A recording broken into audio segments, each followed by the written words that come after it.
Graça e paz. Graça e paz a todos. Graça e paz.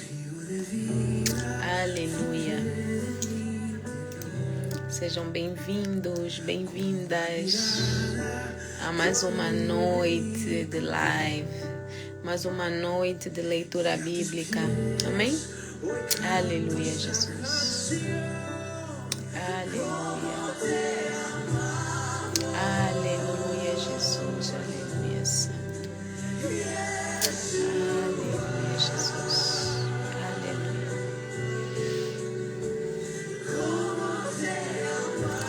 Aleluia, Rei da Glória.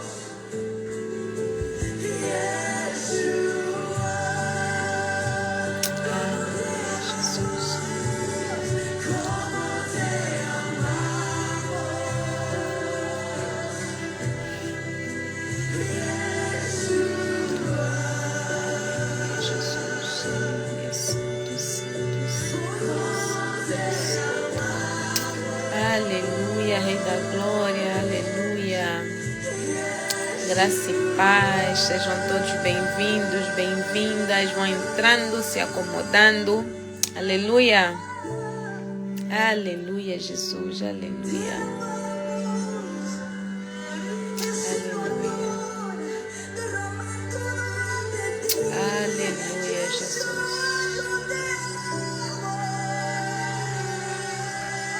Aleluia, aleluia, aleluia. Aleluia, Jesus, aleluia, aleluia,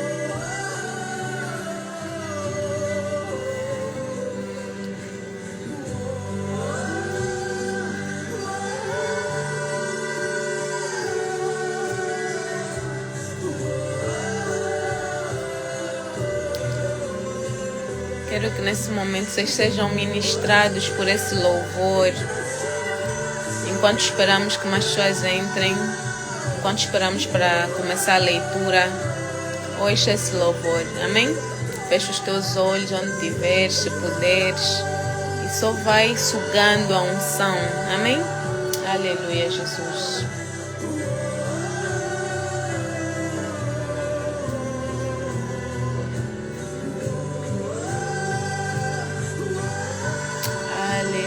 Jesus, aleluia, aleluia, aleluia. Aleluia, Jesus.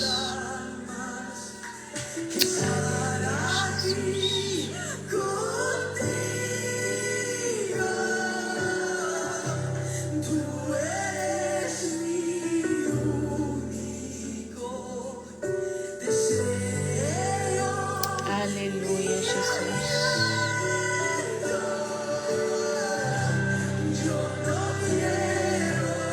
Aleluia, aleluia.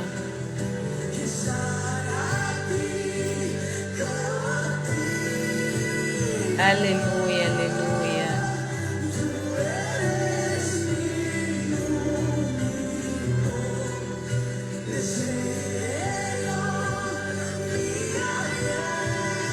Aleluia, Jesus. Aleluia, aleluia.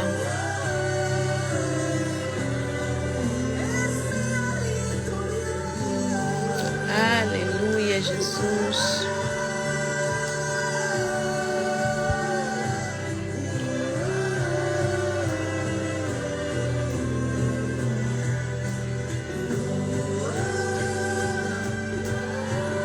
Aleluia, aleluia, aleluia. Aleluia, Jesus.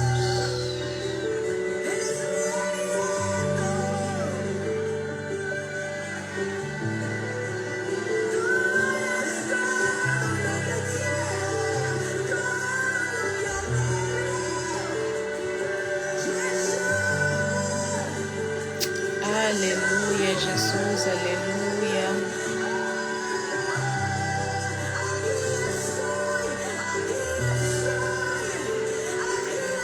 É verdade, Senhor, aqui estamos, Senhor. Aleluia, Jesus, eis-nos aqui, Senhor. Aleluia, Pai Santo, aleluia, Jesus. Aleluia, Santo, Santo, Santo, Santo.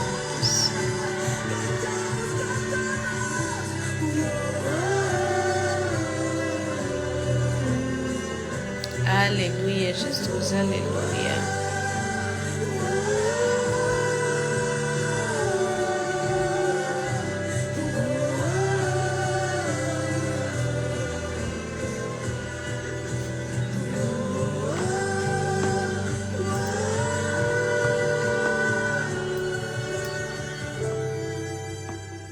Aleluia, Rei da Glória. Aleluia.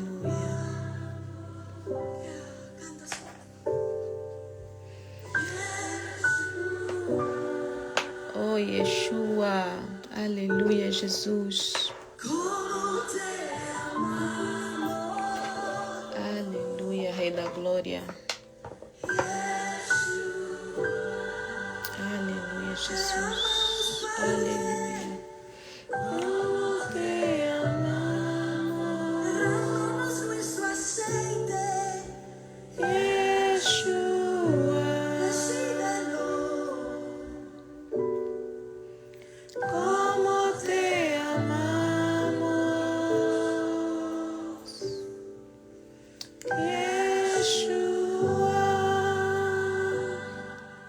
Aleluia, Jesus, aleluia. Deus é bom. Aleluia, aleluia. Aleluia, Rei da Glória. Aleluia, graça e paz. Aleluia, Jesus, aleluia. Sejam todos bem-vindos, bem-vindas. Eu queria hoje começar diferente. O Espírito me levou a esse momento, né, de adoração antes da leitura. Então, é isso que eu gostaria que vocês fizessem também, sempre que nós tivermos, né, todos os dias antes de começar a live, se você puder estar já num ambiente de adoração, num momento de louvar ao Senhor. Por que isso é importante para nós fazermos antes, né? Que façamos isso antes da leitura. É bom porque prepara o ambiente, tira todo aquele ambiente carregado, às vezes, né? Porque chega ao final do dia, né? Nós estamos a fazer a live à noite. Já passamos tanta coisa durante o dia, tantas preocupações, tanta coisa na nossa cabeça, que quando chegamos a essa hora estamos com um peso, né, do dia, o cansaço físico, o cansaço mental, né, cansaço psicológico, enfim. Vou só meter aqui um fundo sem... Só um minuto. Aleluia, Jesus. Aleluia, Rei da Glória. Aleluia, Jesus. Aleluia, Santo. Então, quando a gente prepara, né? Quando a gente prepara o ambiente para esse momento que vamos estar a ouvir a palavra, muitos de vocês estão só apenas a ouvir, alguns estão a acompanhar a leitura. Então, é bom nós prepararmos para o nosso espírito estar relaxado, vamos assim dizer, o nosso corpo relaxado e o nosso espírito conectado com Deus. Amém? Quando nós ouvimos a palavra é ministrada com mais facilidade, vamos assim dizer. Nós estamos mais sensíveis ao Espírito Santo, porque tudo aquilo que nós lemos, tudo aquilo que nós ouvimos da palavra do Senhor, é o Espírito Santo do Senhor que ministra no nosso espírito, amém? Que nós já aprendemos, já temos vindo a aprender, né, sobre isso. Então, quando você prepara o ambiente onde você vai ouvir a palavra, quando você prepara o teu espírito, a tua alma, o teu corpo para esse momento, tudo flui, amém? Na mais perfeita harmonia. Então, por isso é que eu coloquei o louvor agora para... Enquanto estávamos à espera, né, que mais pessoas entrassem, enquanto estamos a dar aqueles minutinhos que nós damos sempre, né, para as pessoas serem notificadas, então estamos ali a ouvir o louvor, amém? Então, eu já sinto a presença do Espírito Santo. O Espírito Santo está bem presente aqui onde eu estou e aonde vocês estão também, amém? Então, vamos começar a leitura do capítulo... Hoje vamos ler o capítulo 9 do livro de Romanos. Aleluia, Jesus. Vamos começar já a leitura, já estamos dentro do nosso tempo, amém? Então, no capítulo 9 de Romanos diz assim: digo a verdade em Cristo, não minto. Minha consciência o confirma no Espírito Santo. Tenho grande tristeza e constante angústia em meu coração, pois eu até desejaria ser amaldiçoado e separado de Cristo por amor de meus irmãos e os da minha raça, o povo de Israel. Deles é a adoção de filhos, deles é a glória divina, as alianças, a concessão da lei, a adoração no templo e as promessas. Deles são os patriarcas, e a partir deles se traça a linhagem humana de Cristo, que é Deus acima de todos, bendito para sempre. Amém. Aleluia. Eu vou parar aqui que é para fazermos, né, a nossa breve explicação, vamos assim dizer. Nós já sabemos, né, já temos vindo a aprender, a ouvir que o livro de Romanos foi escrito por Paulo, pelo apóstolo Paulo. E Paulo escreveu o livro de Romanos, como é que eu posso dizer? Começou por cartas, né? Foram cartas, né, que ele fez para os crentes em Roma. E depois essas cartas é que foram compiladas e fez o livro de Romanos. Então, Paulo aqui, nesta carta, vamos assim dizer, ele está escrever para os irmãos dele, né? Os irmãos da raça dele, que ele, conforme ele falou, os irmãos, os compatriotas, amém? Todos os israelitas que viviam em Roma na época, que eram novos convertidos, que eram pessoas que estavam a aprender sobre o ministério de Jesus, porque os israelitas, eles criam já acreditavam no Deus, Criador dos céus e da terra, mas Jesus vem, né?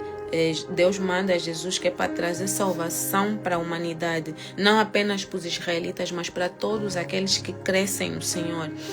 E então Paulo fez essas cartas para esses crentes que eram os israelitas já convertidos a Jesus, para os israelitas também que estavam em processo de conversão, né? Naquela de aceitar ou não aceitar. E também sabemos que dentro de Roma havia também pessoas que não eram judias, não eram hebreus, faziam parte do povo hebraico ou israelita, mas que eram da terra lá, né, de Roma. E muitos deles também iam ouvindo, iam se convertendo. Então Paulo faz essas cartas para esses crentes, para os grupos, né, que eles eram chamados as igrejas, né, já se começaram a formar as igrejas. E então Paulo fala com eles. Então nós notamos um tom de tristeza, de angústia na parte de Paulo, quando ele começa a escrever, né, quando começamos a ler o livro, o capítulo 9, ele fala com um tom de angústia, de tristeza, de pesar, vamos assim dizer, né? Porque ele gostaria que os irmãos dele entendessem o que ele está a dizer, entendessem o que Jesus veio fazer de facto, amém? Porque para eles, volto a falar, já tenho vindo a explicar em outras lives, mas não custa nada ressaltar, porque há pessoas novas, há pessoas que não ouviram, então eu volto a dizer. Então, para ti que já ouviu, me perdoa, só estou a ser repetitiva, mas há essa necessidade, nós estamos a aprender, e nós, seres humanos, aprendemos com repetição, né? Então, volto a salientar que, para o israelita, como ele já sabia que era o povo escolhido, como eles já eram o povo que era considerado os únicos filhos de Deus, vamos assim dizer, né? Eles eram considerados... não é que fosse uma consideração só que as outras pessoas lhes consideravam, eles eram de facto, eles eram separados, eram escolhidos, eles tinham Deus, né? Ou seja, Deus os tinha como seu povo. Então eles tinham essa consciência, eles sabiam, porque Deus falava com eles. Deus falava através dos profetas e eles acreditavam nos profetas. Eles acreditavam nas pessoas, né, a quem Deus usava, nos juízes, nos reis. Eles acreditavam. Então não era uma coisa como nós estamos a fazer agora, né, nós que somos novos convertidos, ainda estão a tentar nos convencer quem é Jesus, quem é Deus. Eles já não passaram por esse processo, porque eles já nasceram dentro, né, de um povo que já se falava sobre Deus, sobre as coisas de Deus, a grandeza de Deus, o que Deus tinha feito, né? Deus tinha feito no povo deles. Então eles já cresceram com isso. Quando Paulo vem lhes dizer que a partir de agora os gentios, que não são judeus, que os idólatras, porque o israelita tem essa imagem dos que não são israelitas. Nós precisamos de entender isso. Se você chegar para o israelita e disser que é crente, não, eu acredito no teu Deus. Ele até vai te achar, tá bem, acreditas, tá bem. Mas ele olha para o crente, para nós crentes, né, nós que somos cristãos não judeus, como idólatras.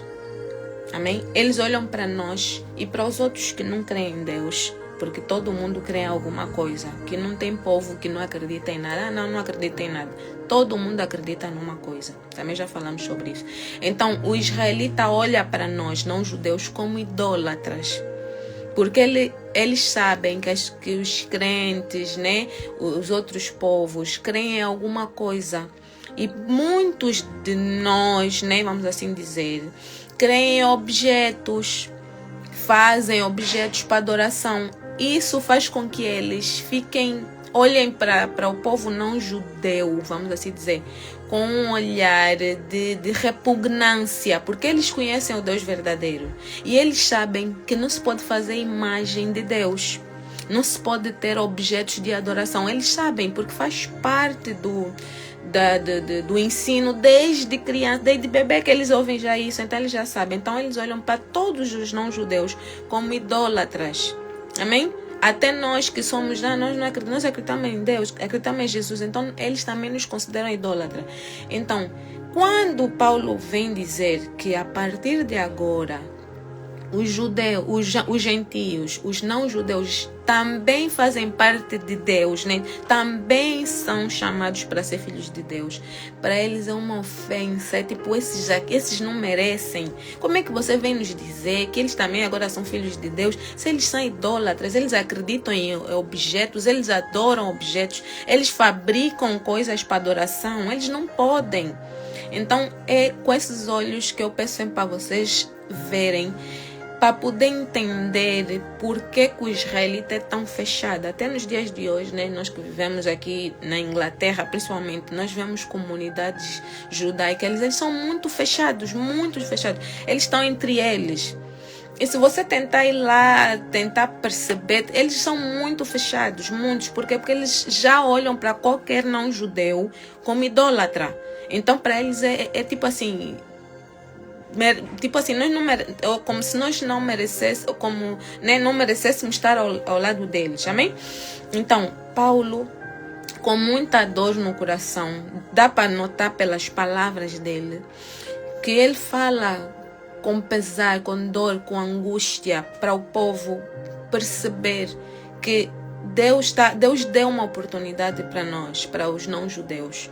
Então, por isso é que Jesus veio morrer por nós, para nos dar acesso ao Pai. Amém? Então, vou repetir aqui, no 3 diz assim: pois eu até desejaria ser amaldiçoado e separado de Cristo por amor de meus irmãos e os da minha raça, o povo de Israel. Vê lá o que Paulo deseja.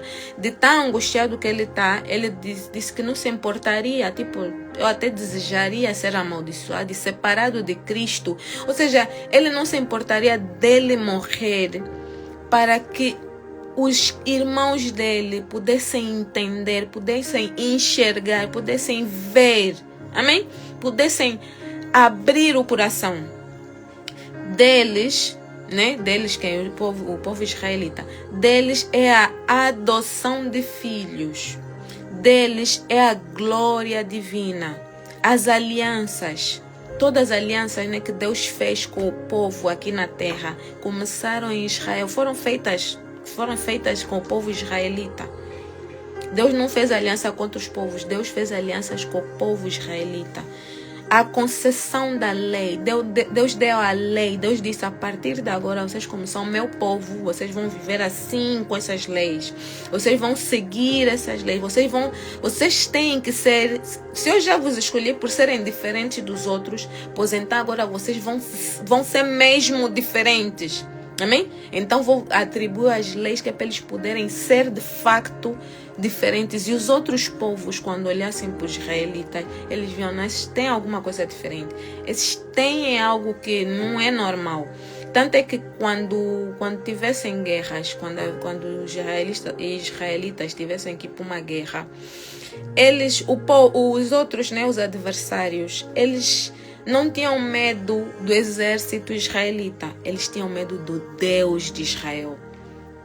O que tirava o sono do adversário de Israel não era o exército, não era, porque o exército de Israel era o menos preparado em relação aos adversários, porque os adversários eram todos com armas e carros de guerra. Os israelitas estavam ali com, uns nem sabiam lutar, eles foram aprendendo a lutar e desenvolvendo as técnicas, e hoje são potência que nós vemos nos dias de hoje. Eles são essa potência militar respeitada por muitas nações, porque eles já vêm de guerras há muitos anos, então foram desenvolvendo, foram aprendendo. Mas antes, naqueles primeiros tempos, eles perdiam, ou seja, podiam perder muitas guerras por insuficiência de recursos. Mas os adversários podiam vir com todas as bombas. Na altura não havia bombas, mas com a mais pesada maquinaria e artilharia. Eles tinham medo do Deus de Israel. Eles não tinham medo do exército. Porque eles sabiam que se esse israelita ajoelhar, clamar, orar para o Deus vivo, nós vamos morrer. Nós todos aqui vamos perecer. E o que aconteceu? Os israelitas venciam muitas batalhas pelo nome do Senhor dos Exércitos. Por isso é que é chamado Senhor dos Exércitos. Deus é o Senhor dos Exércitos. É o general dos generais, rei dos reis, por causa disso. Amém? Então aqui Paulo fala: a adoração no templo. Os israelitas tiveram a graça de receber a presença de Deus num templo. Deus é onipresente, Deus está em todo lugar. Mas Deus deu a graça, vamos assim dizer, aos israelitas, de terem, o privilégio de ter um lugar onde qualquer pessoa, normalmente eram eles, só eles é que podiam entrar, mas qualquer pessoa que pudesse ir para lá e encontrar uma presença sobrenatural. Imagina nós, às vezes nós estamos assim, sentimos, nesse momento eu estou a sentir muito a presença do Senhor, muito, eu sinto assim, consigo sentir a presença do Senhor. Mas a presença de Deus nesse templo em Israel era sobrenatural, era tão grande, tão poderosa, que se uma pessoa normal tentasse entrar no templo, o templo era dividido em 3 partes. Tinha o átrio, onde qualquer pessoa podia entrar, Depois tinha o lugar santo, onde só os sacerdotes podiam entrar. E depois tinha o santo dos santos. Aí só o sumo sacerdote podia entrar. Então Mara, se tentasse entrar só no átrio não, no santo, ou no santo dos santos, já ia ser fulminada. Qualquer um de nós, qualquer um deles, inclusive, se tentasse entrar no Santo dos Santos, seria morto na hora. Inclusive o sumo sacerdote, que era a única pessoa que tinha acesso, que podia entrar, também tinha requisitos. Não entrava de qualquer maneira. A roupa não podia ser qualquer uma. Ele tinha uma roupa própria. Ele tinha que estar em consagração, ele tinha que estar em conexão com o Senhor mais do que qualquer outra pessoa. Ele tinha que estar limpo, purificado, ele tinha que estar limpo, não só limpeza exterior, realmente ele tinha que estar limpo exteriormente, como dentro também ele tinha que estar em conexão com Deus, tinha que pedir perdão pelos pecados, ele tinha que passar por um ritual, vamos assim dizer, de purificação, para ter acesso ao Santo dos Santos, senão ele era morto.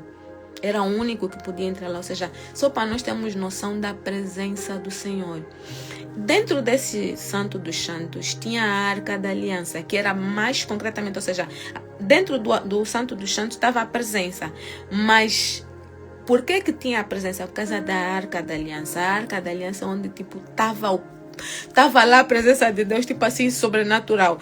Tanto é que houve uma vez, né, que Davi estava a transportar a arca, quando ele fez uma tenda lá já em Jerusalém e tal, que era para levar a arca. E a arca estava noutra cidade.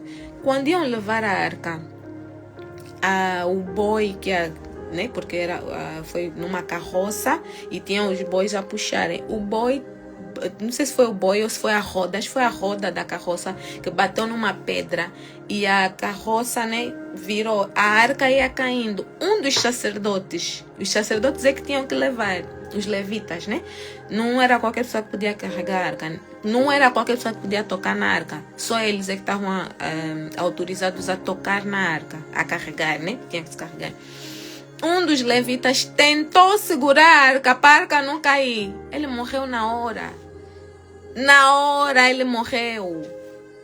Não é porque não ficou doente, depois já não. Não, na hora ele morreu porque segurou na arca. Porque não era para ele segurar a arca. Não era para eles transportarem a arca daquela maneira. Não era para Davi levar daquela maneira. Amém? Então, isso para dizer o quê? Que eles, o povo israelita, tinham a presença do Senhor manifestada de uma forma sobrenatural, onde nenhuma parte do mundo nós tínhamos acesso àquela presença. Eles lá tinham. Então, o apóstolo Paulo fala aqui sobre isso. Né? Eles tinham, os israelitas tinham a concessão da lei, a adoração no templo e as promessas. Amém? Deus fez alianças com o povo israelita. Deus fez promessas para o povo israelita. Deus permitiu a construção do templo para a presença dele no povo israelita. E no 5, Paulo diz assim: deles são os patriarcas. Quem são os patriarcas? São os fundadores, vamos assim dizer, os homens escolhidos. Nós estamos a ler a Bíblia, que os nomes que estão aqui eram nomes de israelitas. Amém? E a partir deles se traça a linhagem humana de Cristo. Cristo é filho de Deus. Cristo é Deus. Mas quando Deus dá a missão ao Filho de vir para a terra para morrer pela humanidade, houve a necessidade de Cristo nascer numa família humana. Porque Deus quis assim. Não vamos nos perguntar, mas por quê? Porque Jesus podia vir adulto? Podia. Se Deus quisesse que ele viesse adulto, ele viria adulto, e ele encontrar já adulto, ele ia aparecer para alguém. Amém. Mas Deus decidiu que ele ia vir em forma humana, ia nascer, ou seja, ia ser gerado no ventre de uma mulher, ia desenvolver, crescer, nascer em parto normal, crescer como uma criança normal, que cai, que corre, que faz galo, normal. Deus quis assim e assim foi. Então aqui Paulo está a dizer que eles, né, que deles são os patriarcas e a partir deles se traça a linhagem humana de Cristo, que é Deus acima de todos, bendito para sempre. Amém. Não pensemos que a palavra de Deus falhou, pois nem todos os descendentes de Israel são Israel. Nem por serem descendentes de Abraão, passaram todos a ser filhos de Abraão. Ao contrário, por meio de Isaac, a sua descendência será considerada. Noutras palavras, não são os filhos naturais que são filhos de Deus, mas os filhos da promessa é que são considerados descendência de Abraão. Amém? Pois foi assim que a promessa foi feita. Nós já falamos algumas lives atrás sobre a promessa que Deus fez a Abraão, que Abraão, né, Deus prometeu a ele numa altura onde Abraão já tinha perdido a esperança de ser pai, onde a mulher dele já tinha perdido a esperança de ser mãe. Por quê? Porque Abraão estava com quase 90 anos e Sara 90, Abraão quase 100 e Sara 90. Amém?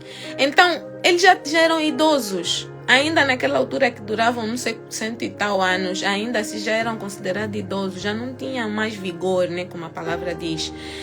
E Deus fez uma promessa a Abraão, disse: você vai ser pai de nações. Você vai ser pai de nações. E Deus honrou com essa promessa. Amém? E nós lemos que o primeiro filho de Abraão foi Ismael. Esse filho de Ismael ele não fez com Sara, que é a mulher dele, né, que era a mulher de Abraão. Ele faz com a escrava, né, com a empregada de Sara, porque ela estava tão incrédula, vamos assim dizer, né, de tipo, com essa idade, já tinha que ter neto, vou ter mais filho. Então, como Abraão, como a promessa foi feita a ti, então vou dar a minha empregada, né, minha escrava, para você fazer os teus filhos que Deus prometeu para ti. E aí ela dá a empregada, e a empregada tem esse filho, né, a escrava, e tem esse filho que é Ismael. Ismael, quando tinha 13 anos, mais ou menos, é que a Sara fica grávida de Isaac. Amém? Então, quando aqui a palavra de Deus diz que, quando Paulo, né, está dizendo, noutras palavras, não são os filhos naturais que são filhos de Deus, mas os filhos da promessa é que são considerados descendência de Abraão. Pois foi assim que a promessa foi feita. No tempo devido, virei novamente e Sara terá um filho. Amém? E esse não foi o único caso. Eu vou parar aqui antes de dar o outro exemplo, porque estava a falar de Ismael e estava a falar de Isaac. Isaac é o filho da promessa. Amém? Foi a partir de Isaac, né? Ou seja, Abraão tem Isaac. A partir de Isaac é que começa, vamos assim dizer, Isaac é que não começa, mas dá continuidade da promessa, porque a promessa foi feita ao pai. Da outra vez nós falamos de Ismael, que também apanhou, vamos assim dizer, da promessa que foi dada ao pai. Por isso é que nós hoje vemos o povo muçulmano, né, conforme cresce, conforme se multiplica e até chega a ter mesmo algum valor, né, vamos assim dizer, peso na sociedade, não valor que todos nós temos, né, mas no sentido de peso, por causa dessa promessa de Abraão. Mas a promessa que Deus deu a Abraão, quem leva adiante, vamos assim dizer, é Isaac. Isaac é que era o filho da promessa. Amém? Aleluia. No versículo 10 diz: e esse não foi o único caso. Também os filhos de Rebeca tiveram um mesmo. Todavia, antes que os gêmeos nascessem,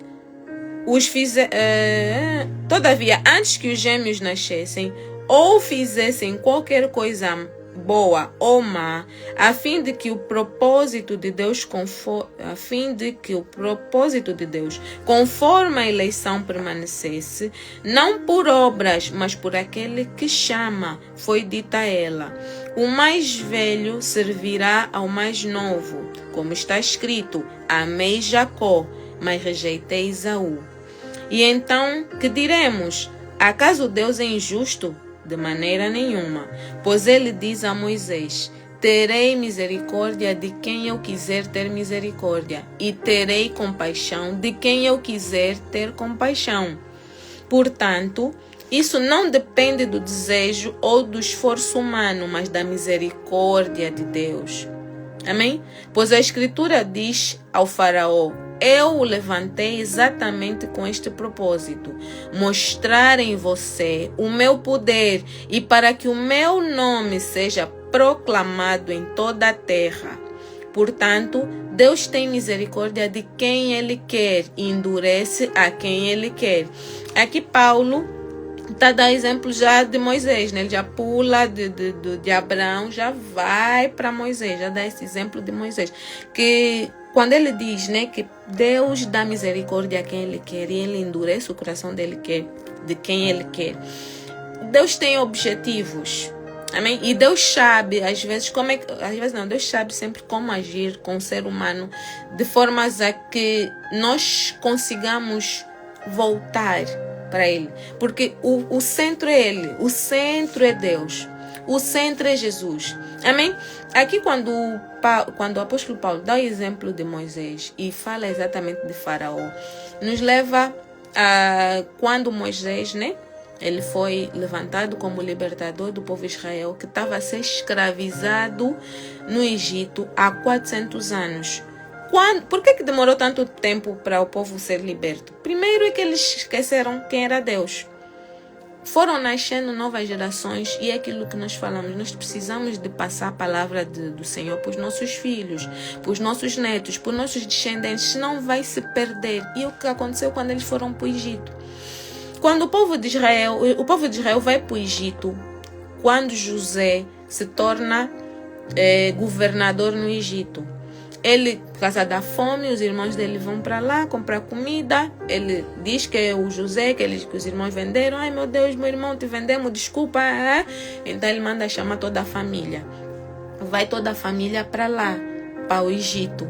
E lá eles estavam prósperos, porque o faraó gostava muito de José. José era governador, deu terras, não, vocês aqui estão à vontade. Só que aquele faraó morreu. Veio outro faraó, o próprio José morreu. O pai dele morreu, os irmãos dele morreram, começaram a nascer os filhos, os netos. E aquilo, o que aconteceu? Eles começaram a se misturar naquela cultura de idolatria. Amém? Onde eles sabiam que você, israelita, não pode adorar nada, não pode ter ídolo. A única adoração é só para Deus verdadeiro. E Deus verdadeiro não tem rosto, não tem imagem, não podes fazer. Por isso é que Deus não se manifesta em cara. Ninguém consegue ver a cara de Deus, porque Ele já sabe que nós temos inclinação para adorar alguma coisa. Então por isso é que Ele não tem rosto, não aparece. Para as pessoas não lhe dizinharem, eu vi Deus e Ele era assim, e começam já a adorar Deus. Amém? Então, eles sabiam, mas quando chegam lá no Egito, encontram aquele povo idólatra, que não adora não sei o que, adora mais não sei o que, começaram a se perder, começou a perder. Nasceram, os netos nasceram, os avós morreram, os bisavós, os trisavós, nisso tudo foram 400 anos. Só que Deus sempre encontra o coração inclinada a Ele. Sempre tem uma pessoa, sempre vai ter alguém que tem um coração inclinado para Deus. Sempre tem alguém, sempre tem uma casa que vai continuar a levar a palavra do Senhor de geração em geração. Por mais que todo o bairro, toda a família, todo coisa esteja contaminado, sempre vai haver um remanescente. Sempre, nunca vai morrer. Por mais que nós achamos, não, nunca. Então, houve um remanescente, houve pessoas naqueles 400 anos que conseguiram manter a palavra do Senhor viva. E graças a essas pessoas, levantou-se um clamor, porque nisso tudo, né, o povo começou a ser escravizado. Levantou-se um novo faraó que viu que o povo israelita estava a crescer, estava a se multiplicar, e ele ficou com medo desses aqui se revoltarem, vão me tirar aqui do governo, vão fazer aqui uma coisa. Também algo satânico mesmo, né? Porque o diabo é assim, ele sempre usa também, do jeito que Deus encontra sempre alguém, um remanescente, o diabo também tem muitos remanescentes que estão dispostos a trabalhar para ele. Então esse faraó fez com que todo o povo israelita se tornasse escravo. Começaram a trabalhar para eles nas construções, em tudo. Então, esse remanescente do Senhor que estava ainda lá e não se curvou a Baal, não se curvou a estátua, não idolatrou imagem, esses se viraram para Deus, ajoelharam e começaram a clamar por libertação. Eles disseram: Senhor, nós somos o teu povo. Nós fomos escolhidos. O Senhor fez promessa no nosso pai Abraão. Nós não aceitamos viver nessa condição. Quando Deus ouviu o clamor do seu povo, o que Deus fez? Levantou um libertador, Moisés. Moisés não conta. Moisés disse, mas Senhor, é mesmo, eu nem sei falar. Eu nem sei falar em público, eu nem sei como é que eu vou fazer. Moisés era aquele que, tipo nós, que ficamos a dar desculpa, mas eu vou falar como de ti, Senhor. Ah, mas as pessoas não querem ouvir. As pessoas não querem ouvir a palavra, as pessoas não querem... Mas é mesmo você, assim mesmo, não interessa. Vai ter alguém que vai te ouvir.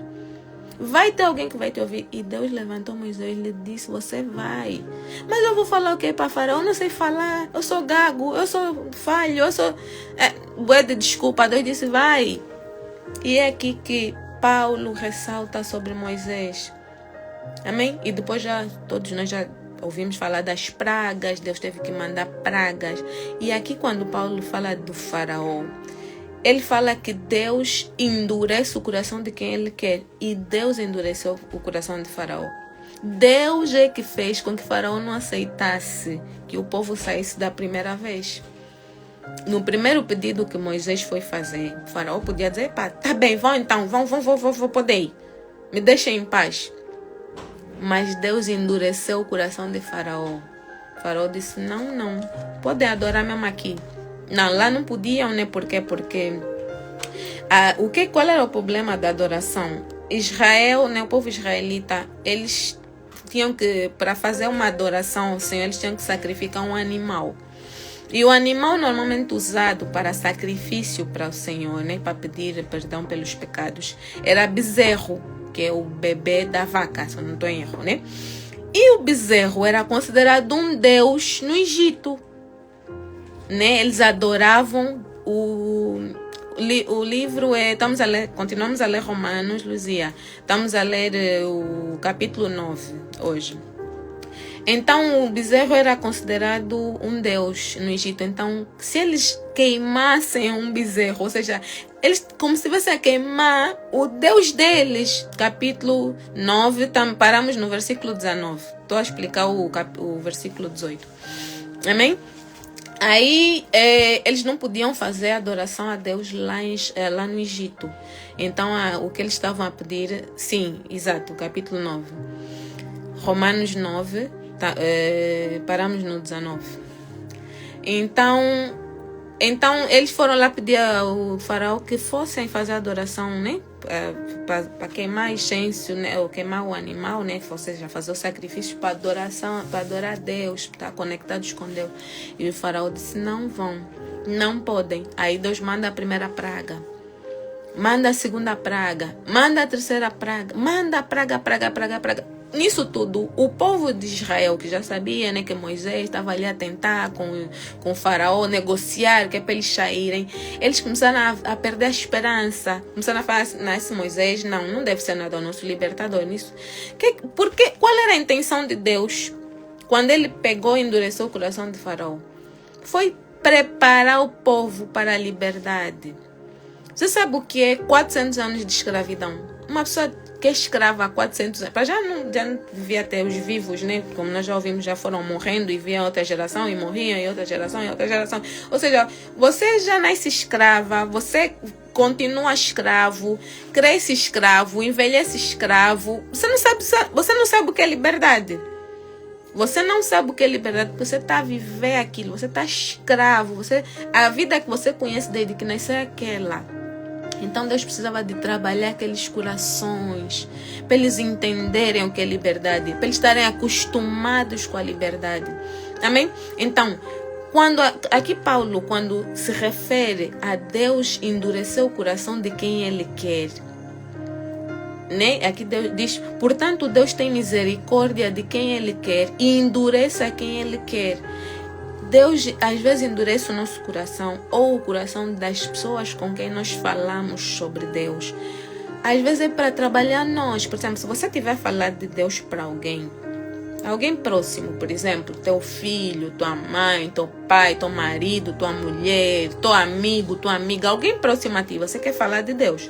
Você vê que aquela pessoa não está entendendo, não quer ouvir, não está aprendendo, está com o coração fechado. Você pensa, meu Deus, essa pessoa, você já orou? Ou seja, Deus às vezes permite isso. Faz mesmo que aquela pessoa fique com o coração endurecido, que não quer ouvir a palavra, não quer te entender, não está a te perceber, para você ser trabalhado. É assim que Deus faz muitas das vezes. Ele tem que trabalhar primeiro em nós.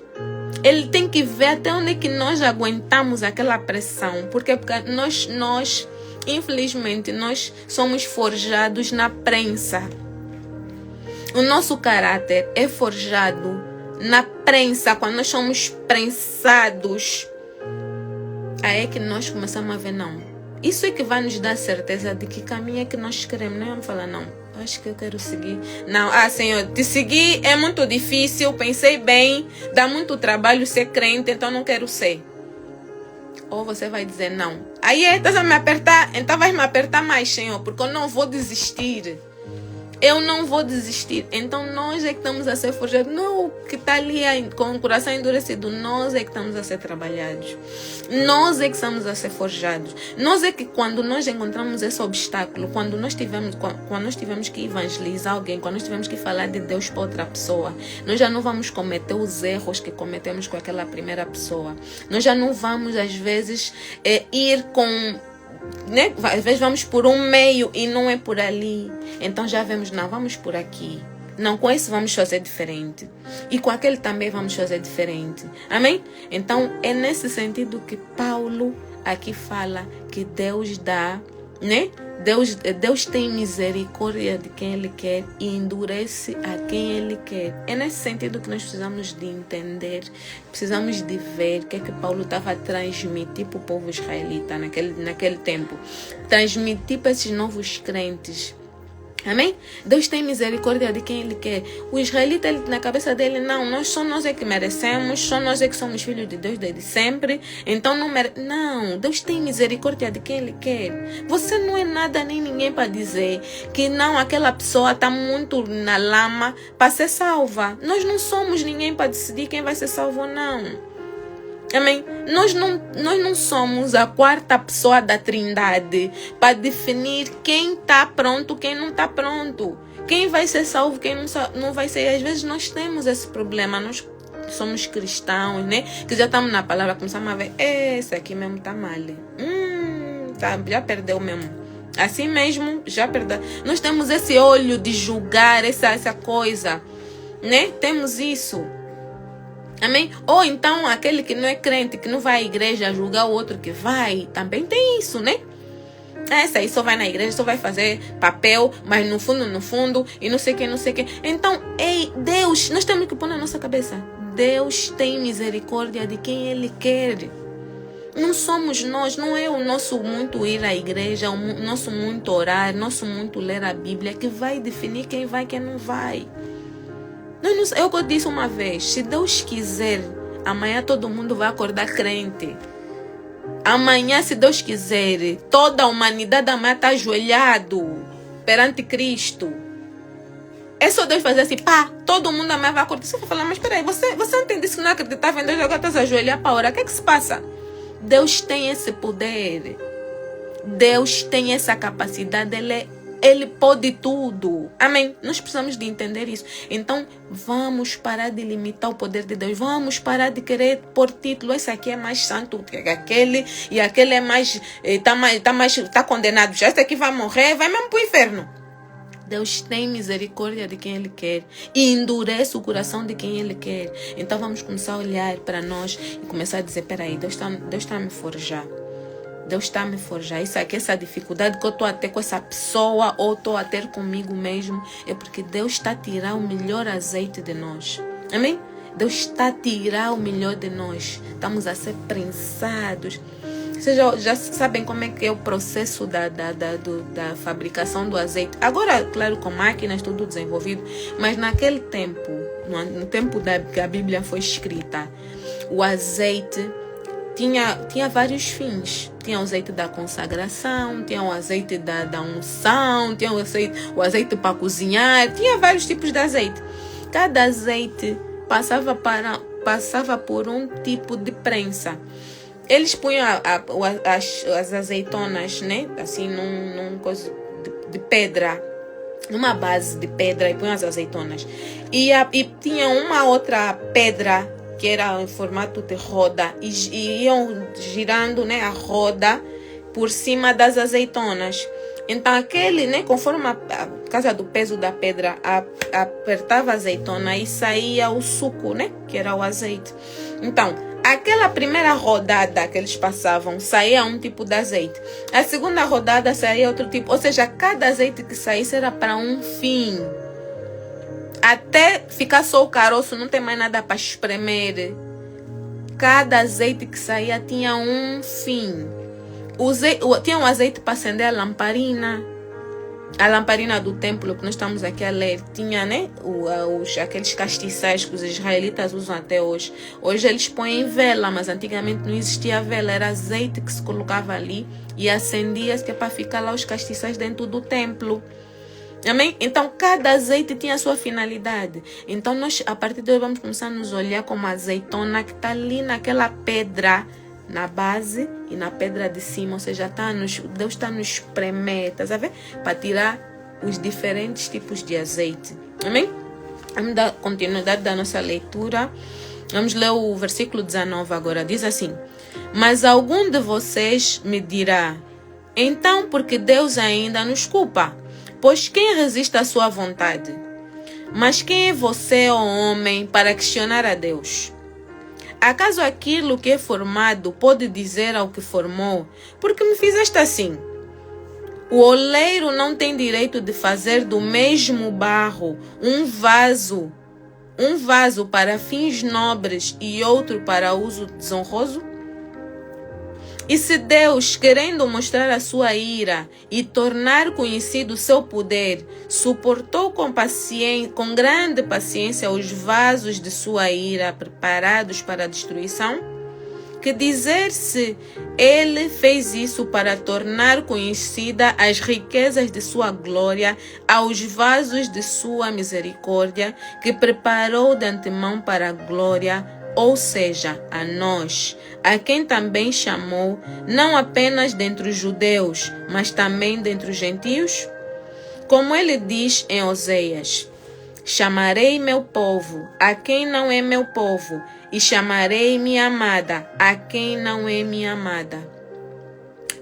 Isso aqui Paulo a falar de Oséias, amém? A falar de Oséias. Deus a dizer: chamarei meu povo a quem não é meu povo, e chamarei minha amada a quem não é minha amada. E acontecerá que no mesmo lugar em que se lhes declarou: vocês não são meu povo, eles serão chamados filhos do Deus vivo. Aqui está a falar de quê? Dos gentios. Aqui não está falando dos judeus, que Deus vai chamar meu povo a quem não é meu povo. Ou seja, ele já tinha o povo dele, vamos assim dizer, né? Os oficiais. Amém? Depois no 27 diz: Isaías exclama com relação a Israel. Aqui já estamos a falar de Isaías. Embora o número dos israelitas seja como a areia do mar, apenas o remanescente será salvo. Pois o Senhor executará na terra a sua sentença rápida e definitivamente. Como anteriormente disse Isaías: se o Senhor dos exércitos não nos tivesse deixado descendentes, já estaríamos como Sodoma e semelhante a Gomorra. Amém? Lembrando que Paulo está a falar para os israelitas, né? Para eles entenderem tudo que já foi dito pelos profetas anteriormente. Amém? A fazer lembrar, a trazer a memória. Isso já está escrito há muito tempo. Deus já tinha falado sobre isso. Amém? Se Deus, dentre o nosso povo, que éramos chamados, né, considerados filhos de Deus, se não tivesse o remanescente, quem são os remanescentes? Aqueles que ainda acreditavam na palavra, aqueles que ainda seguiam o Deus vivo, aqueles que não se deixaram contaminar pelos outros povos, porque o povo israelita, como ele foi disperso, ele sofreu sempre que eles se viravam contra Deus, sempre que eles esquecessem o que Deus tinha feito para eles se viravam contra Deus, viravam-se. Hoje vou orar para quê? Vou fazer sacrifício para quê? Vou não sei o que para quê? Ou tipo, casavam contra as mulheres, depois a mulher é idólatra, vai adorar lá o Deus dela, ele também está a seguir para ir adorar. Então eles faziam muitas coisas que faziam com que Deus dizia: ok, vocês estão a fazer isso, então eu vou vos virar as costas. Aliás, eles próprios é que viravam as costas para Deus. Aí vinham as coisas, ou seja, eles tiveram que ser exilados, né? Tiveram que sair das suas terras, foram levados por outros reis. Amém? E lá onde eles foram, ou seja, eles foram espalhados por várias partes do mundo. Foram espalhados por várias partes do mundo. E aqui o Paulo está a dizer, se não tivesse os remanescentes, se não tivesse os que não se prostraram a Baal, os que não se prostraram a deuses feitos por mãos humanas, se não tivesse esses, nós já teríamos sido eliminados. Já está, como é que ele diz? Se o Senhor dos Exércitos não nos tivesse deixado descendentes, já estaríamos como Sodoma e semelhantes a Gomorra. E nós já sabemos o que aconteceu com Sodoma e Gomorra. Deus destruiu com fogo. Porque era um povo promíscuo, um povo que não respeitava, um povo que fazia tanta coisa que era contra a vontade de Deus, contra o que Deus tinha, né? Queria que os seres humanos fizessem. E eles fizeram tudo ao contrário, tudo ao oposto. No 30 diz assim, que diremos então? Os gentios que não buscavam justiça obtiveram uma justiça que vem da fé. Mas Israel, que buscava uma lei que trouxesse justiça, não alcançou. Ou seja, os gentios vieram com fé. Amém? Os judeus estavam com a lei. Eles com a lei, eles pensaram, não, a lei que salva, a lei. Ou seja, muitos deles perderam-se nisso, porque estavam a exaltar mais a lei do que a fé. Ou seja, só estavam já a seguir a lei tipo de uma forma robótica. Já não exerciam a fé. Amém? Mas isso sempre lembrando, quando nós falamos dos israelitas, nós sempre temos que perceber que não são todos. Não estamos a generalizar. Amém? Então, por isso é que o próprio Paulo aqui fala dos remanescentes, os que não se curvaram, dos descendentes. Amém? Então, no 32 diz assim, por que não? Porque não a buscava pela fé, mas como se fosse por obras. Eles tropeçaram na pedra de tropeço, como está escrito, eis que ponho em Sião uma pedra de tropeço e uma rocha que faz cair, e aquele que nela confia jamais será envergonhado. Amém? Aleluia. Então, eles estavam tão confiados na lei que esqueciam que precisava de ter fé. Amém? Esqueceram que tinham que ir pela fé. Porque nós lemos Abraão, Deus, quando escolheu ele, né, Deus sondou o coração dele, ele encontrou um homem de fé. Foi a partir de Abraão que Deus fez a aliança da circuncisão, que nós lemos, né, nos capítulos anteriores.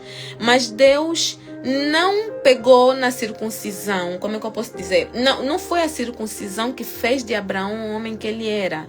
Ele, antes dele fazer essa aliança com Deus, ele já era um homem de fé. Amém? Ele já era um homem que acreditava no Rei dos Reis, no Senhor dos Exércitos. Ele já tinha fé, ele já confiava.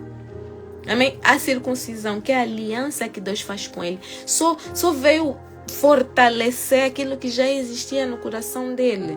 Então aqui, o povo de Israel levou as leis, está a peito, que para eles a lei era tipo Deus no céu, lei na terra.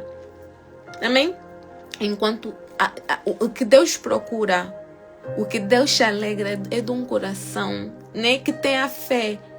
E são essas pessoas que Deus está à procura. Por isso é que eu digo, se você tem fé, você já está um passo, tipo assim, muito à frente do que aquelas pessoas que ainda tipo, não acredito, não. Então, há essa diferença. São esses corações que Deus está à procura. Amém? Nós às vezes pegamos e ficamos ali a tentar convencer pessoas e como é que nem. Você vê que a pessoa está ali, você está a falar, mas está a entrar aqui, está a sair aqui, te ignoram mesmo. Enquanto existem aquelas pessoas que estão com sede, porque elas já têm fé, mas só não sabem aonde buscar. Existem essas pessoas que têm fé, elas creem, mas elas não sabem, às vezes nem sabem no que creem, mas sabem que existe uma fé. Amém? Então, são essas pessoas, são esses remanescentes que Deus quer trabalhar. É essas pessoas que Deus busca. Amém? São essas pessoas que Deus tem prazer em falar. E quando você vai e encontra uma pessoa assim, você começa a lhe contar do amor de Cristo, lhe contar do que Deus tem, quais são as promessas que Deus... Porque essas promessas foram feitas para o povo de Israel, foram entregues no povo de Israel. Mas nós temos que entender que não foram só para eles.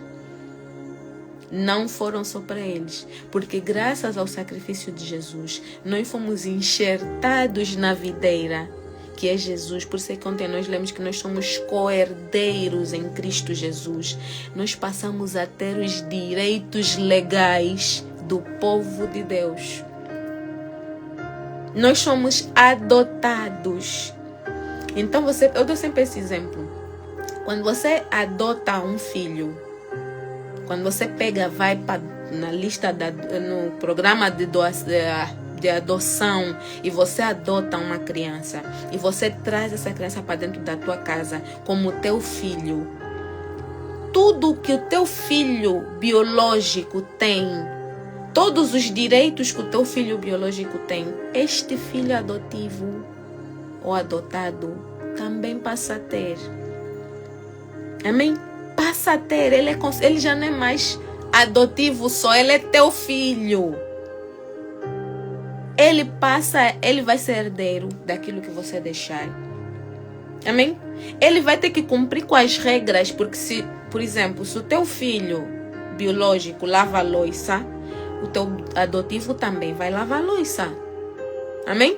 Se você compra uma roupa para o teu filho, você também vai, o biológico vai comprar também para o adotivo. Se você viaja, todos os anos eu viajo com a família, então quando você adota um filho, esse filho também, a partir de agora você vai comprar também um ticket de viagem para esse filho. Amém? Então é isso que nós temos que entender. Os israelitas tiveram a graça de receber a palavra de Deus, mas essa palavra foi para todos nós recebermos, para todos nós termos acesso.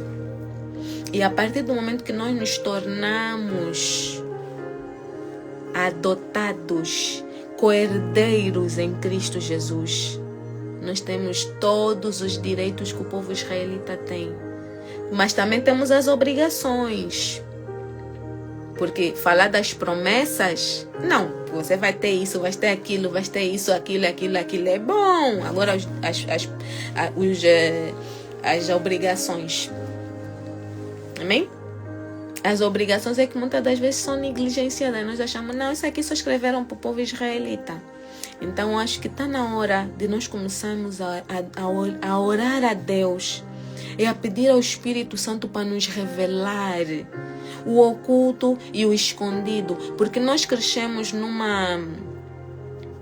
Como é que eu posso dizer? Nos formataram, até eu vou usar muito essa palavra porque é verdade. Nós fomos formatados a pensar de uma maneira que está na hora de nós começarmos a buscar o que é que Deus quer, qual é o plano de Deus, qual foi o plano que Deus entregou para a igreja primitiva. O que Deus queria? O que nós precisamos de fazer? Será que nós só temos que fazer aquilo que nós ouvimos os homens de Deus a falar? Não, é assim, não. O meu pastor, o meu padre, o meu bispo, arcebispo, o meu monge, sei lá, os nomes, os cargos, os títulos. Não, eles nos falaram assim, que tem que ser assim, assim, assim. Mas não. O que Deus quer? Está na hora de nós nos voltarmos para a palavra, de nós sermos igreja realmente.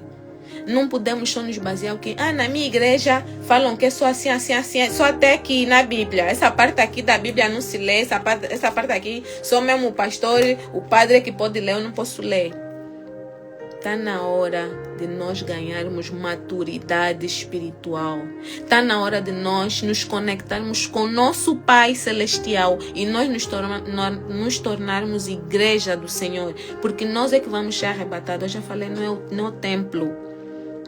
E ninguém vai chegar lá. Se alguém for parar no inferno, não vai chegar lá e culpar o líder. Ah, não, meu líder é que me ensinou, me disse, não, esse livro aqui não podes ler, Apocalipse. Não, não lê. Eu é que vou ler e vou te interpretar. Ninguém vai chegar lá na porta do inferno e dizer, não, é engano, o meu nome não devia estar aí, porque o meu pastor, o meu padre, o meu bispo me falou. Ninguém vai fazer isso. Cada um vai ser julgado conforme as suas... né? Individualmente. Cada um vai responder por si. Ninguém vai culpar ninguém. Culpar, nós já culpamos aqui na terra e vai ser só mesmo aqui na terra que gostamos de pôr culpa nos outros. Está na hora de nos voltarmos para a palavra do Senhor. Está na hora de nós aprendermos o Senhor e abrirmos o nosso coração, a nossa mente, os nossos sentidos todos espirituais para Deus falar conosco. Amém? Quando nós falamos, Senhor, abre nossos olhos, abre também nossos ouvidos, abre tudo, Senhor, tudo que tem que abrir para nós entendermos, porque eu não entendo bem quando vejo, mas quando falam, não, também não entendo bem, não ouço bem. Então, abre o meu nariz, abre todos os meus sentidos. Eu preciso de entender a tua palavra. Eu preciso de saber o que eu tenho que fazer, o que eu não posso fazer, o que foi entregue para mim e o que não foi, para não haver erro. Para ninguém dizer, não me disseram essa parte, ninguém me contou essa. Ninguém vai ser responsável por ninguém. A palavra de Deus diz que a quem muito é dado, muito é cobrado. Ou seja, para quem é líder religioso, né, quem tem uma posição de liderança, uma posição na igreja, que tem ovelhas, que tem pessoas que lhe seguem, essa pessoa vai ser responsabilizada caso alguma pessoa perder a salvação. Porque a palavra de Deus diz que nós não podemos ser pedra de tropeço na vida de alguém. Então essa pessoa vai ser responsável. Mas isso é assunto dele com Deus. Agora, você que caiu porque foste atrás do líder, por trás da igreja, porque não bateste no peito mesmo, a minha igreja é que salva. E a igreja afinal não salva. Nós não vamos poder chegar e dizer porque não foi. Não vamos poder atribuir culpas a ninguém. Nós vamos responder pelas nossas ações, pelas nossas escolhas. Por aquilo que nós dissemos, nessa parte da Bíblia eu creio. Mas essa parte aqui, não, essa parte não é para mim. Não, porque nós temos isso. Nós queremos escolher aquilo que nos convém. As promessas eu quero. Todas as promessas do povo de Israel. Eu recebo. Em nome de Jesus, eu recebo todas as promessas. Agora, as obrigações. Como filho. Essa parte aí não me convém, é muito apertado. Aí mesmo era mesmo só o povo israelita que conseguiu, essa parte não consigo. Então, vamos orar a Deus, amém? Vamos orar, vamos pedir ao Senhor discernimento espiritual. Vamos pedir revelação da palavra. Senhor, a partir de agora eu não quero me limitar àquilo que eu ouço de outras pessoas. Eu quero que o Senhor fale a mim. Fala comigo, Senhor, individual. Porque há coisas que Deus vai te pedir individual. Tem coisas que Deus vai te pedir lícitas. E se você for a ouvir o que o outro, por exemplo, eu vou falar algo aqui, vou abrir o meu coração para dar um testemunho. Eu espero que você tenha maturidade para entender amém? Porque é preciso ser maduro. Eu não como carne de porco. Eu não sou israelita. Não sou do sétimo dia, ou adventista, né? Do sétimo dia também não sou. Eu sou evangélica cristã, evangélica normal. E os evangélicos normais, né? Pentecostais normais, não comem carne de porco. Não tem nada contra a alimentação, porque entendem, né? Que isso foi uma coisa atribuída aos israelitas, a proibição da alimentação, e para nós não se aplica. Amém? Mas eu não como, porque eu senti de Deus que eu devia abrir mão desse alimento. Não como carne de porco e não como outras coisas. Agora, eu não posso chegar e abrir aqui uma live e dizer, irmãos, a partir de agora você não pode comer carne de porco e não pode comer. Não posso fazer isso. Amém? Eu não posso fazer isso. Isso é algo que Deus falou comigo. O que Deus quer tratar comigo? Só Ele que sabe. Mas eu sei algumas coisas, né? Não vou fingir aqui que estou muito inocente. Claro que eu sei. Mas há coisas que Deus precisa de trabalhar em mim. Amém? Há coisas que eu preciso como é que eu posso dizer? Eu preciso de estreitar o meu relacionamento com o Senhor. então vou ser obediente. Então tudo aquilo que Deus me disser, não faz isso, tira isso, põe isso, eu vou obedecer porque eu entendo que é Deus a falar comigo. Amém? Então eu preciso que você tenha esse tipo de relacionamento com o Senhor, porque Deus vai falar individualmente contigo coisas que Ele não vai falar com outra pessoa. E não adianta você pensar, não, será mesmo? Não, deixa eu perguntar. Você às vezes quando vai perguntar noutra pessoa algo que Deus já confirmou no teu coração, e de fato você sabe que foi Deus, essa pessoa vai te dizer, não, você não, para quê? Não, isso já está, isso foi no Antigo Testamento, não, isso aqui.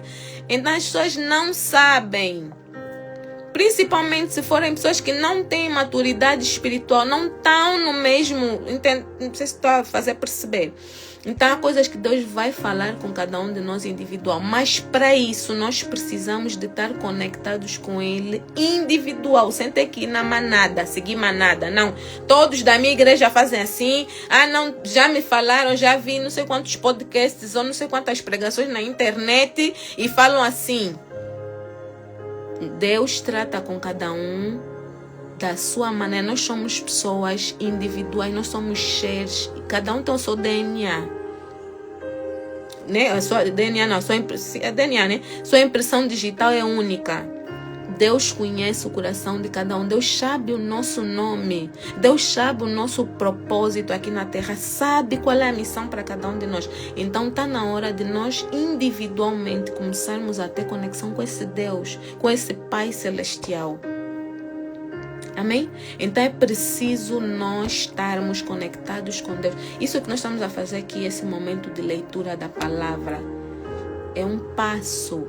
Nós não podemos achar que já estamos a fazer muito. Não, já fico mesmo aqui 1 hora na live, já é muito. Não é. Não é muito. Não é suficiente. Nunca é suficiente. Amém? Então, esse é só um passo. Isso é um passo para você também pegar sozinha, também pegar a tua Bíblia sozinha, também pegar um capítulo sozinha, um versículo sozinha, também ter o teu momento de louvor sozinha, sozinho. Amém? É necessário fazermos isso para estarmos conectados. O nosso espírito precisa disso. O nosso espírito está a pedir por socorro, está a gritar pelo Espírito Santo. É o Espírito Santo que vai se manifestar e vai gerar fé, vai gerar mudança, transformação. Amém? Para isso nós precisamos estar ligados com o nosso Pai. Amém? Por hoje já terminamos, já lemos todo o capítulo 9. E amanhã vamos ler o 10, se Deus quiser, se Jesus não voltar. Amém? Deus faz as coisas de uma forma incrível. Eu antes de começar a live, eu já tinha ouvido, né, o capítulo. Hoje eu sempre áudio e depois eu faço a minha leitura. E normalmente quando eu estou a fazer a leitura, eu começo, o Espírito Santo já começa a me dar assim cliques, tipo assim, isso, vais falar, tipo assim, né? Destaques do que eu vou abordar na live. Quando eu li essa passagem, eu fiquei perdida. Você não está entendendo. Eu fiquei tipo, eu não sei o que eu vou falar. Eu não sei, nada estava a subsair. Nada estava a vir assim. Deus faz isso comigo. Deus me dá assim, pá, tá vendo? Insight. E eu não estava a ver isso. Eu comecei a dizer, Senhor, essa live é tua. Essa live não é para mim. Eu não sou nada, eu sou apenas um instrumento. Eu não sei o que eu vou falar. Eu tô perdida. Eu já li, já ouvi e não estou a ver o que eu vou falar aqui nessa live. Então, que seja o Senhor a falar. E Deus é tão maravilhoso, tão bom, tão perfeito. Que olha só, eu falei coisas que não sabia que eu ia falar. Quer dizer, quando Deus está no controle, Ele faz isso, Ele nos surpreende. Ele usa-nos. Quando nós nos colocamos na mão de Deus, quando nós falamos, Senhor, que eu seja um instrumento nas tuas mãos, Ele faz isso. Ele faz isso. Eu estou a me sentir tão alimentada, tão cheia do que Ele falou, porque Ele ministra em mim primeiro, que eu estou tipo sem palavras agora. Estou sem palavras. Eu sei dizer que Deus é maravilhoso. Deus nem sei. Aleluia, Jesus. Obrigado, Pai. Aleluia. Quem me ouve a falar pensa que tipo, não, Mara, escreveste tudo, tipo, já sabias de tudo. Não sabia de nada, absolutamente. Eu estava completamente perdida, que eu não sabia o que eu ia falar, mas Deus, na sua infinita graça e misericórdia, Ele sabia quem ia entrar, Ele sabia o que cada um de nós precisava de ouvir, Ele sabia exatamente o alimento que iria entregar. Amém? E quando nós somos mães de bebê e nós vamos preparar, por exemplo, o leitinho do bebê, cada fase da idade, né? Cada idade tem a sua quantidade de leite, a quantidade de água, e você precisa de dar aquela quantidade. Deus é tão maravilhoso que Ele dá na proporção certa. Na proporção certa. Cada um de nós aqui está numa idade. Cada um de nós, eu não falo idade fisiológica, né, que se diz, mas eu falo idade espiritual. Cada um de nós está numa idade. E eu tenho certeza que Deus entregou o leitinho na proporção certa, ou na porção certa para cada um de nós. E é isso que Deus faz quando nós confiamos nele inteiramente, quando não nos baseamos no nosso entendimento, quando nós não nos colocamos no centro, como nós estamos habituados a ser o centro, nós queremos ser o centro de tudo. Quando nós colocamos Deus no centro da nossa vontade, quando nós colocamos Deus no centro da vontade dEle, Ele faz isso, Ele nos dá aquilo que nós precisamos, na medida certa. Nem mais, nem menos. Na medida certa. Amém? Aleluia, Jesus. Aleluia, Rei da Glória. Eu te glorifico pelo dia de hoje, Senhor, pela live de hoje. Aleluia, Jesus. Aleluia, Rei da Glória. Amém. Vamos orar então para encerrar. Não sei se alguém tem algum pedido de oração. Sim, o Senhor conhece a necessidade de cada um. É verdade. É muito bom. Deus seja louvado. Amém. Sobre a nossa identidade. Amém. E é esse Deus que surpreende, é esse Deus que dá, que alimenta, que tira quando tem que tirar. Amém? Dói quando te tiram, dói, mas é necessário. É necessário que portas se fecham para que outras se abram. É necessário que portas se abram para que outras se fecham. E nós estamos num processo que nós precisamos de entender que é assim que Deus trabalha em nós. É assim que Deus gera a vida em nós. Nós precisamos de ter vida, nós precisamos disso. Amém? Porque a palavra de Deus diz que nós somos luz no mundo. Nós somos sal na terra. Nós estamos aqui para dar sabor. Estamos aqui para dar... o que o sal faz? Mais dá... como é que se diz? Conserva. Amém? Então nós estamos aqui para isso. Nós estamos aqui para ser luz onde há trevas, onde não há luz, onde não há esperança. Nós estamos aqui para isso. Então nós precisamos de estar cheios, nós precisamos de encher a nossa lamparina de azeite para a nossa luz não se apagar. Aleluia? Precisamos disso. Amém. Então vou orar, né? Ninguém tem pedido de oração. Mas tem sempre, né? Temos sempre a agradecer a Deus, temos sempre um pedido. Mas depois de receber tanto, só mesmo agradecer. Amém? Não temos nada para pedir, Senhor. Aleluia, Jesus. Feche os olhos. Quem puder, por favor, feche os olhos. Que eu vou orar para encerrar. Aleluia, Rei da Glória. Aleluia, aleluia, Pai. Obrigado, Senhor. Paizinho, obrigado, Senhor. Só temos a Te agradecer nesse momento, Senhor, por tudo que Tens feito na nossa vida, Pai Santo. Obrigado, Pai amado, por cada alimento, meu Pai. Cada dia, Senhor, o Senhor tem nos dado na porção certa para cada dia. O Senhor não nos alimenta demais para que amanhã possamos ter mais fome de Ti, mas o Senhor também não nos alimenta de menos para ficarmos insatisfeitos. O Senhor nos alimenta na medida e na porção certa, Senhor. Então Te agradecemos, Pai Santo, por tudo que és, meu Pai, na nossa vida. Obrigado, Pai Santo, por tudo que fazes, Senhor, e por tudo que ainda farás, Senhor, porque nós cremos que grandes coisas o Senhor fará na nossa vida. Nós cremos, Pai Santo, que esse é só o início, Pai amado, da nossa caminhada contigo. Esse é só o início, Pai Santo, do teu trabalhar em nós, meu Pai. Mas nós vemos, Senhor, que ainda vêm coisas grandes e maravilhosas na tua presença, Senhor. Oh, Pai amado, te glorificamos, meu Pai, por esse momento, meu Pai. Te agradecemos, Pai Santo, pela tua presença, Senhor, que foi palpável, Senhor. Nós conseguimos sentir, meu Pai, o teu toque. Conseguimos sentir, Pai Santo, que estiveste conosco em todo momento, Senhor. Então te agradecemos, te glorificamos, meu Pai, por esse momento, Pai. Obrigado, Paizinho, por tudo, Senhor. Obrigado, Senhor. Continua, Pai Santo, a encher-nos, Pai Santo. Continua, meu Pai, a manifestar, meu Pai, a tua presença, a tua glória dentro de nós, Pai Santo. Continua, Pai Santo, a falar no nosso interior, Pai amado. Continua, Senhor, a gerar vida em nós, transformação em nós, Pai Santo. Continua, Pai Santo, a fazer a tua obra, meu Pai, porque tu és fiel para cumprir, Senhor. Obrigado, Pai Santo, pela vida de cada irmão, cada irmã, meu Pai, que esteve aqui presente nessa live, Senhor. Obrigado, meu Pai, pela vida, meu Pai, pelo tempo, Senhor, de cada pessoa aqui presente, Senhor. Que o Senhor os alcance, meu Pai, de uma forma sobrenatural. Que o teu poder, meu Pai, a tua misericórdia, a tua majestade, meu Pai, esteja sempre na vida desse irmão, dessa irmã, Senhor.